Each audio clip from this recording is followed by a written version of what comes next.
परमेश्वर के महान नाम की आज सुबह महिमा होने पाए। प्रेरितों के काम उसका 15वां अध्याय 7वां वचन। तब पतरस ने बहुत वाद विवाद हो जाने के बाद खड़े होकर उनसे कहा, हे भाइयों, तुम जानते हो कि बहुत दिन हुए परमेश्वर ने तुम में से मुझे चुन लिया कि मेरे मुंह से अन्य जातीय सुसमाचार का वचन सुनकर विश्वास करें। आज की सुबह इस अनुग्रहित वचन से वाद विवाद को शांत करने वाले बने इस विषय पर मनन करें। तर्क वितर्क या वाद विवाद ना हो ऐसी कोई जगह नहीं, कोई समुदाय नहीं, ऐसा कोई समाज नहीं, कोई परिवार नहीं। आदिकाल की सभा में भी वाद विवाद था। आदिकाल की सभा में वाद विवाद का विषय था खतना। यरूशलेम की सभा के कुछ यहूदी विश्वासियों ने अंताकिया की सभा में जाकर वचन के विरुद्ध प्रचार किया। यीशु मसीह पर विश्वास करने वाले अन्य जाति लोगों को उनके उद्धार के पूर्ण होने के लिए न्याय व्यवस्था का पालन करना आवश्यक है और खतना करने की व्यवस्था को पालन करना आवश्यक है, तभी उनका पूर्ण रूप से उद्धार हो पाएगा। इस प्रकार की शिक्षा उन्होंने दी। प्रियो, सुसमाचार हमें यह सिखाता है कि उद्धार पाने के लिए जो कुछ भी आवश्यक था वह सब कुछ यीशु मसीह ने क्रूस पर पूरा किया है और उद्धार पाने के लिए अब मनुष्य को किसी भी कर्म की आवश्यकता नहीं, केवल इसके कि वह विश्वास करे। विश्वास द्वारा न्याय, विश्वास के द्वारा उद्धार, यही ख्रिस्त केंद्रित उद्धार है। इसलिए एक पापी, चाहे वो यहूदी हो या अन्य जाति से हो, मनुष्य के रूप में जन्म लेने वाला कोई भी व्यक्ति क्यों ना हो, उद्धार पाने के लिए केवल एक ही कार्य है, मसीह यीशु पर विश्वास करना। केवल विश्वास करना ही रक्षा अथवा उद्धार का कारण है और यीशु मसीह पर विश्वास करने के साथ साथ न्याय व्यवस्था का पालन करना भी आवश्यक है। इन दो विषयों पर दो पक्ष बन गए और इन दोनों में वाद विवाद शुरू हो गया। अंताकिया की सभा के इस वाद विवाद को हल करने के लिए पौलुस और बरनबास प्रेरितों और प्राचीनों से बात करने के लिए यरूशलेम को निकले। प्रेरितों के काम 15वें अध्याय उसके 3 वचन में हम देखते हैं कि वे फीनीके और सामरिया से होते हुए यरूशलेम को गए।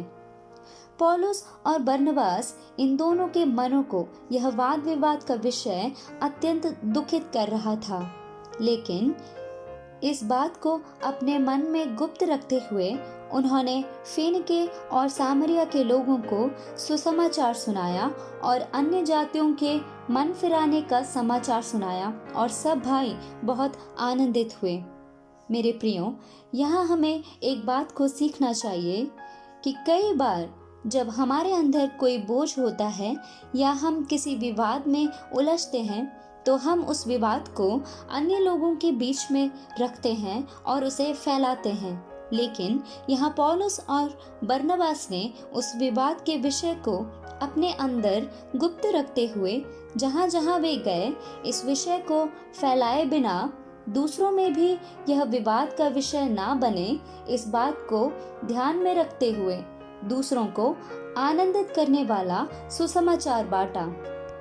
यदि वे चाहते तो वे सामरिया और फीनीके के लोगों को भी इस विवाद में शामिल कर सकते थे, लेकिन उन्होंने ऐसा नहीं किया।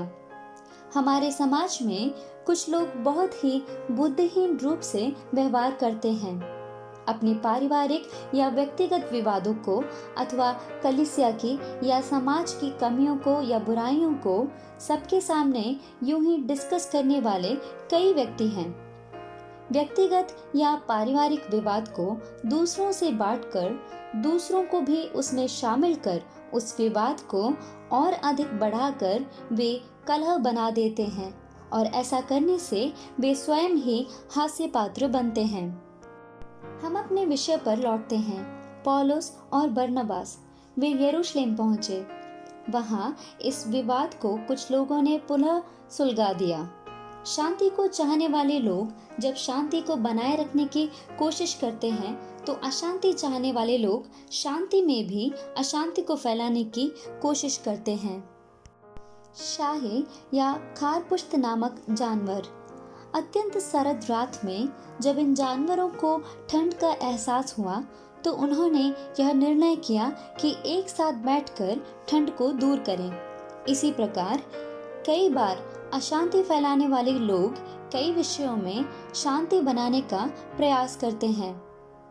जब इन शाही या खारपुष्ट नामक जानवरों ने ठंड को दूर करने के लिए एक साथ बैठना चाहा तो इनको ठंड भी सहन करनी पड़ी और एक दूसरे को चुभन भी सहन करनी पड़ी।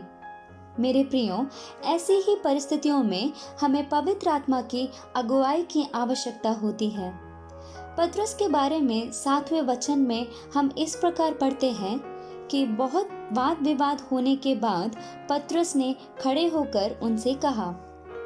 हम जानते हैं कि हर परिस्थिति में पतरस सबसे पहले प्रतिक्रिया करने वालों में से होता है, लेकिन जब वाद विवाद हुआ तो उसने शांति से विवाद को सुना और पवित्र आत्मा की अगुवाई में जो बातें कहनी थी केवल वही बातें सबके सामने रखी, जिस कारण हम आगे के वचन में पढ़ते हैं कि वहां उपस्थित सभी चुपचाप उनकी बातें शांतिपूर्वक सुनने लगे।